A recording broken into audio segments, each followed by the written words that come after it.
Eh bien oui, j'ai toujours eu envie d'avoir un lieu au milieu des livres et de transmettre ce que les livres m'ont apporté en fait dès l'enfance. De faire du bien aussi aux Parisiens, d'être un lieu de connexion, un lieu où en commun les gens ont cette passion de la littérature, cette envie d'acheter des livres. Et on a un endroit qui va être assez feutré, où on va pouvoir découvrir des livres, il y a un café, donc on peut prendre son temps en fait autour de la lecture. Alors les gros acteurs de l'industrie culturelle comme les gros acteurs, les GAFA du net, on va dire, pour ne citer que, certains le font.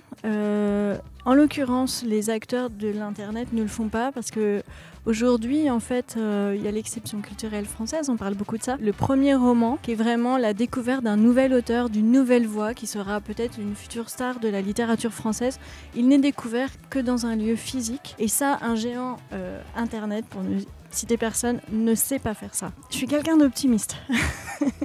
Donc je crois déjà en les livres et je crois en les lecteurs et je crois en l'être humain et en l'humanité. Je pense qu'il y aura toujours ce besoin de connexion, de se connecter à l'art, à la littérature qui nous fait voyager, qui nous fait découvrir d'autres vies que la nôtre, comme pour reprendre le titre d'Emmanuel Carrère. Maintenant, ce qui est vrai, c'est qu'on est dans des économies extrêmement fragiles en tant que libraire indépendant.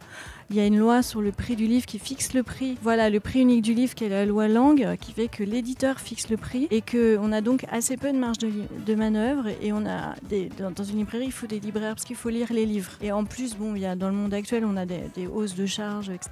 Et du coup, en effet, la librairie est un modèle fragile. Oui, je pense que le livre, c'est un objet résilient, c'est un objet écologique puisqu'on peut le transmettre. Un livre est lu plusieurs fois en fait et on peut le conserver. C'est quelque chose qu'on peut conserver très longtemps, qu'on peut avoir dans une bibliothèque, transmettre à la génération d'après. Aujourd'hui en France, les liseuses, la lecture numérique d'un livre de longue durée n'ont pas vraiment remplacé le livre et n'ont pas vraiment percé en fait. On aimerait en tant que libraire et les auteurs aimeraient aussi ça, que l'économie générale soit rééquilibrée au profit de l'auteur qui va écrire ce texte et qui va parfois passer des années, en tout cas des mois à l'écrire, et le libraire qui va lui être un peu en fin de chaîne, en dernier transmetteur, enfin qui va transmettre au lecteur et qui, comme je le disais, aussi est assez peu rémunéré.